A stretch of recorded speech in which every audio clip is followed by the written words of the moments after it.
तो first question है, chances of contacting bird flu from a properly cooked chicken and egg are.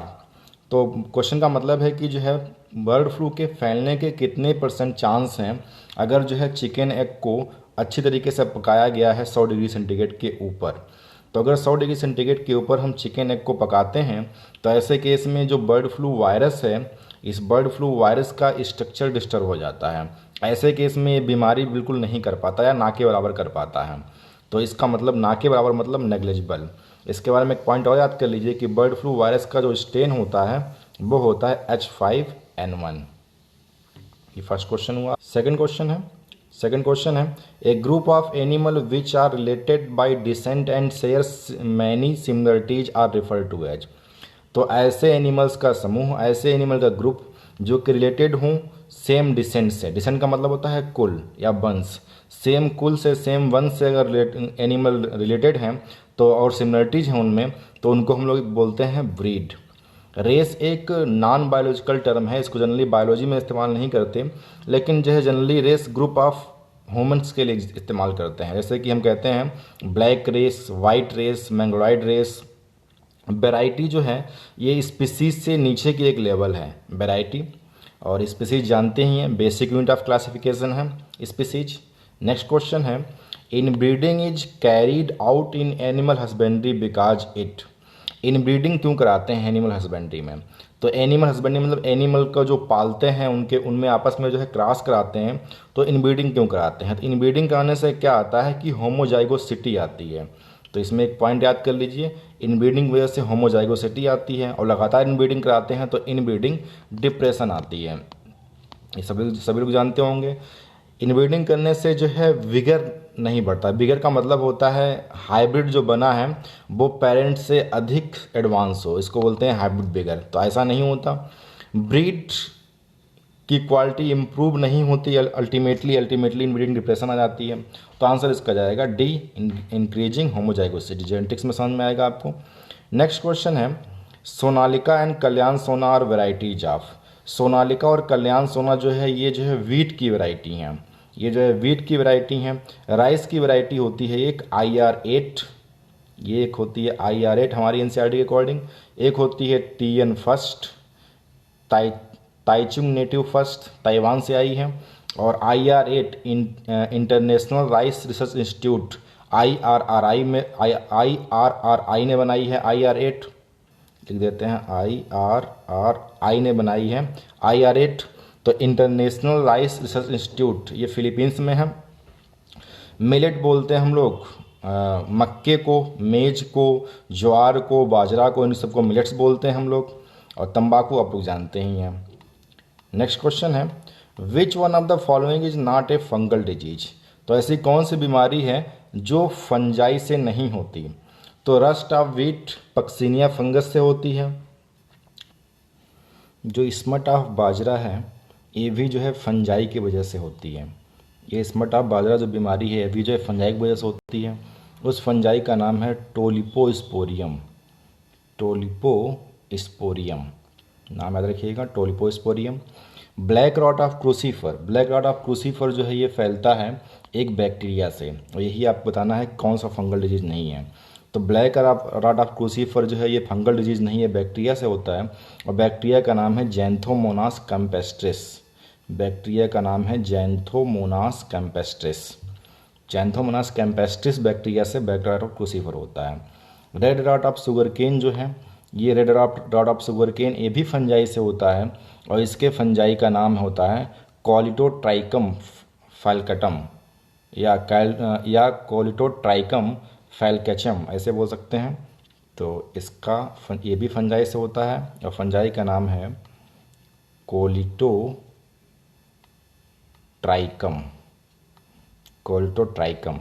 तो Colletotrichum फैल्कटम से होता है। Red rot of sugarcane fungi से होता है। तो आंसर जाएगा इसका सी।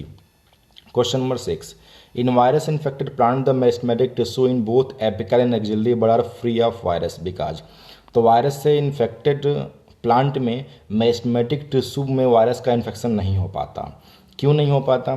ऐसा इसलिए कि जो वायरस का मल्टीप्लिकेशन रेट है वो जो है मेरिस्टेमेटिक सेल्स की मल्टीप्लिकेशन रेट की तुलना में बहुत स्लो होता है। तो ऐसे केस में ये वायरस मल्टीप्लाई नहीं कर पाते। जब मल्टीप्लाई नहीं कर पाएंगे, अपनी संख्या नहीं बढ़ा पाएंगे, तो ये बीमारी नहीं कर पाएंगे। तो आंसर जाएगा इसका सी।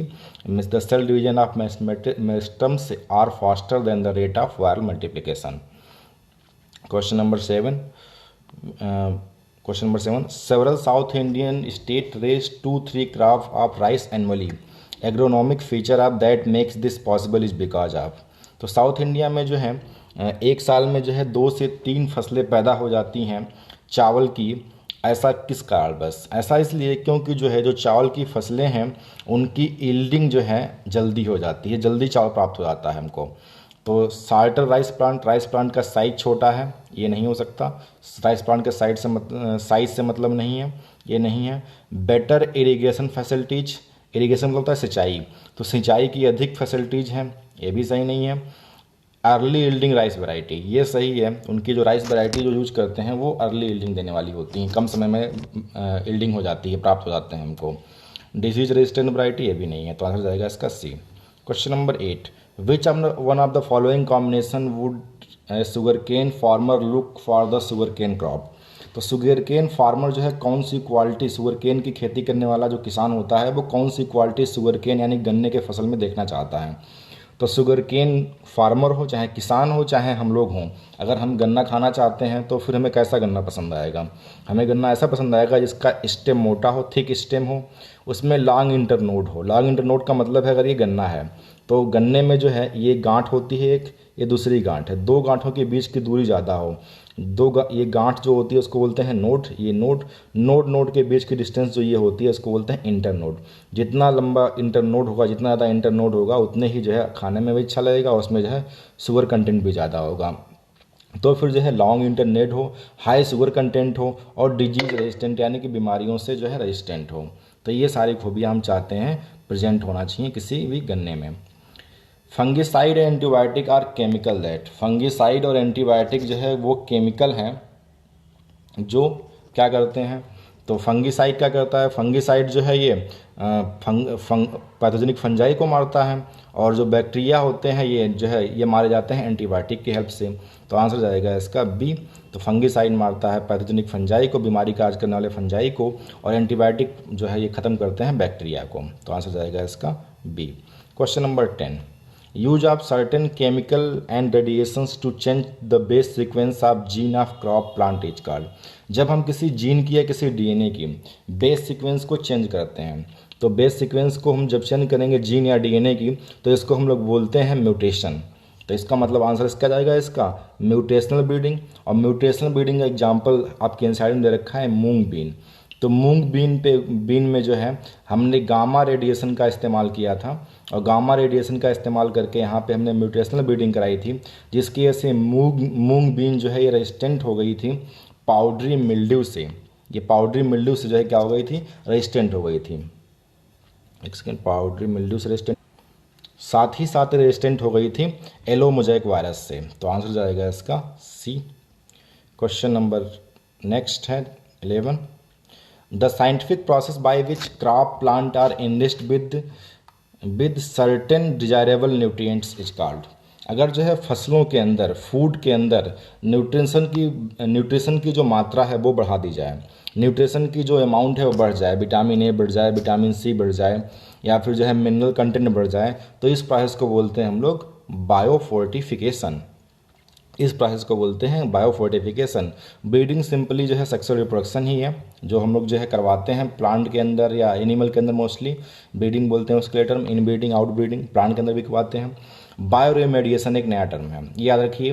बायोरेमेडिएशन का मतलब होता है जब हम किसी माइक्रोब्स का यूज करते हैं, माइक्रोब्स यानी सूक्ष्म जीवों का यूज करते हैं इन्वायरमेंट पोल्यूटेड एरिया को सही करने के लिए, या पोल्यूटेड इन्वायरमेंट को सही करने के लिए, तब हम लोग इसके लिए टर्म इस्तेमाल करते हैं बायोरेमेडिएशन। मतलब कि जो है इन्वायरमेंट या वो एरिया जो कि पोल्यूटेड हो गया है, तो उस पोल्यूशन को ख़त्म करने के लिए जब हम माइक्रोब्स का यूज करते हैं, सूक्ष्म जीवों का यूज करते हैं, तो उसको बोलते हैं हम लोग बायोरेमेडिएशन। इंपॉर्टेंट टर्म है, एनसीईआरटी में आया हुआ है और एग्जाम में आ सकता है।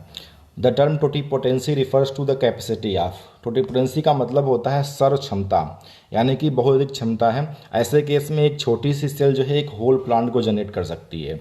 तो आंसर जाएगा यहाँ पे ए वाला। Question number 13, given below are few statement regarding somatic hybridization, choose the correct statement. Somatic hybridization में करते क्या है, हम लोग दो सेल लेते हैं, जैसे मान लेते हैं एग्जाम्पल के लिए जो है जो आपके इंसाइड में दे रखा है, हमने जो है एक टोमेटो की सेल ली, आलू की सेल ली हमने, और एक हमने टमाटर की सेल ली, टोमेटो की cell Lee.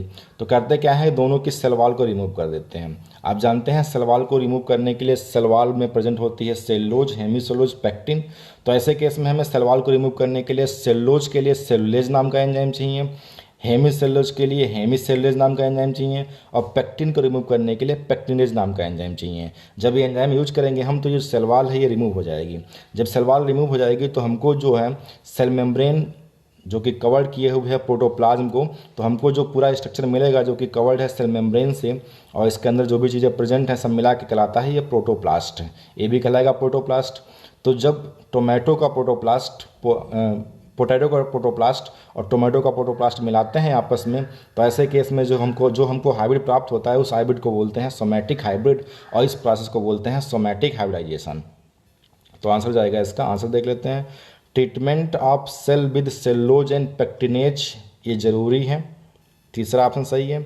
Hybrid protoplast contain character of only one parental protoplast, तो चौथा ऑप्शन गलत है। दूसरा ऑप्शन देखते हैं, protoplast form cell of different species can be fuse, protoplast of different cell of the same plant. तो different species यही आपको बताया हमने, टोमेटो है पोटैटो है, दोनों अलग अलग स्पीसीज हैं, तो दो चीज़ें हमने ली हैं। तो आंसर जाएगा दूसरा और तीसरा, मतलब आंसर जाएगा इसका D. Question number 4, an explant. Explant क्या होता है, एक्सप्लांट जो है प्लांट का वो पार्ट होता है, वो प्लांट की वो सेल होती है जो टिश्यू कल्चर में यूज करते हैं हम लोग।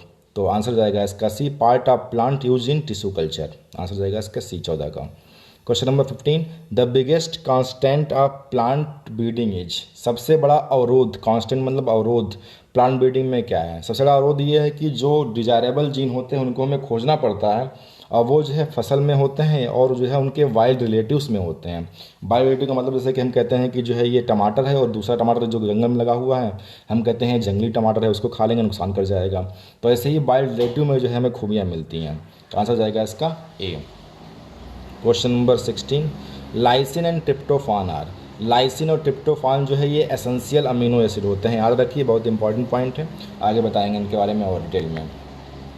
नेक्स्ट क्वेश्चन है micro propagation as. Micro propagation का मतलब होता है जब जो है लैब के अंदर हम जो है किसी सेल का या किसी भी जो है किसी प्लांट के किसी पार्ट का जो है क्या करते हैं हम लोग जो है ग्रो कराते हैं, उसकी संख्या बढ़ाते हैं, यानी टिश्यू कल्चर करते हैं। तो आंसर जाएगा इसका C, propagation of cell in vitro. In vitro का मतलब होता है इन लैब, कहीं एग्जाम में लिख के आए इन वीवो, तो इन वीवो का मतलब होता है एट नेचुरल प्लेस या फिर जो है बॉडी के अंदर, ऐसे बोल सकते हैं। अगला है क्वेश्चन नंबर 18, प्रोटोप्लास्ट। अभी आप बताया हमने सेल के बाहर की सेल वॉल हटा दें तो जो हमको प्राप्त होगा उसी को बोलते हैं हम लोग प्रोटोप्लास्ट। तो ये इस्तेमाल करते हैं हम लोग प्लांट सेल के लिए, क्योंकि प्लांट सेल में बाहर सेल वॉल होती है, उसको रिमूव करते हैं। क्वेश्चन नंबर 19, एक second, question number 19, to isolate protoplast to one needs. अगर प्रोटोप्लास्ट को हमें निकालना है तो क्या करना पड़ेगा, वही पेक्टिनेज इस्तेमाल करना पड़ेगा, सेलुलोज इस्तेमाल करना पड़ेगा और हेमीसेलुलोज इस्तेमाल करना पड़ेगा। तो आंसर जाएगा इसका सी, पेक्टिनेज और सेलुलोज, हेमीसेलुलोज देने रखा। काइटिनेज नहीं इस्तेमाल करते हैं क्योंकि जो है हम लोग फंजाई का प्रोटोप्लास्ट की आवश्यकता नहीं पड़ती, फंजाई के प्रोटोप्लास्ट को हम लोग यूज नहीं करते, तो इसलिए क्योंकि काइटिनेज जो एंजाइम यूज कर सकते हैं फंजाई के लिए यूज कर सकते हैं। तो हम लोग जो है हमारे आंसर में जाएगा ए बी, और आंसर जाएगा यहाँ पे सी, डी नहीं जाएगा, क्योंकि हम लोग जो है कभी फंजाई को नहीं मिलाते किसी के साथ as a somatic hybridization. Question number 20, which one of the following is a marine fish. Marine fish कौन सी है, तो एक ट्रिक याद कर लीजिए, RCC। RCC मतलब छत पड़ती है RCC की, वैसे याद कर लीजिए। R से है रोहू, C से है काटला, C से है कामन कार्प। ये होती है हमारी, ये जो है RCC, ये होती है हमारी जो है फ्रेश वाटर फिश, नदियों में तालाबों में मिलती हैं। तो रोहू, काटला, कामन कार्प, ये तो हो गई फ्रेश वाटर फिश। अब बची कौन सी, हिल्सा। तो हिल्सा जो है ये मैरीन फिश है। मैरिन फिश के लिए एक ट्रिक याद कर लीजिए, SHM। आप पढ़ते होंगे SHM ऐसे याद कर लीजिए। आप पढ़ते होंगे फिजिक्स में सिंपल हार्मोनिक मोशन SHM पढ़ते हैं, तो आप याद कर लीजिए SHM, ये इतना याद हो गया। आप P भी एक अलग से याद कर लीजिए। तो ये होता है सार्डिनी, हिल्सा, मैक्रेल और पोम्फ्रेट्स। सार्डिनी, हिल्सा, मैक्रेल और पोम्फ्रेट्स ये एग्जाम्पल होते हैं मैरिन फिश के। एग्जाम्पल इन साइड में दे रखे हैं। Question number 21, which one the following product of apiculture and apiculture used in एक मिनट कॉस्मेटिक्स एंड पॉलिसेस। तो कौन सा प्रोडक्ट जो है हम लोग यूज करते हैं हनी बी का कॉस्मेटिक में और पॉलिश करने में? तो कॉस्मेटिक में और पॉलिश करने में हम लोग यूज़ करते हैं जो है किसका, बैक्स का इस्तेमाल करते हैं हम लोग कॉस्मेटिक्स में और पॉलिश वगैरह करने में। एक टर्म देखा है प्रोपोइल्स, देखिए यहाँ एनसीईआरटी में दे रखा है, एनसीईआरटी में नहीं है लेकिन एनसीईआरटी एग्जाम्पल में क्वेश्चन दे रखा है, एग्जाम में आ सकता है। प्रोपोइल्स क्या होता है? प्रोपोइल्स जो है एक कंपाउंड है जो प्रोड्यूस करती हैं मधुमक्खियाँ, और जो है ये जो है इनकी इम्यूनिटी के लिए ज़रूरी है, इन्फेक्शन से फाइट करने के लिए ज़रूरी है, टू फाइट इन्फेक्शंस प्रोपोइल्स। तो ये प्रोपोइल्स एक केमिकल है जो कि हनी बी सिक्रीट करती हैं अपने आप को बचाने के लिए इन्फेक्शन से। तो ये बहुत इंपॉर्टेंट पॉइंट है, याद रखिएगा इसको, प्रोपोइल्स को। बैक्स बताया भी आपको हमने, हनी शहद बताया आपको हमने, शहद जानते ही हैं। रॉयल जेली क्या होती है?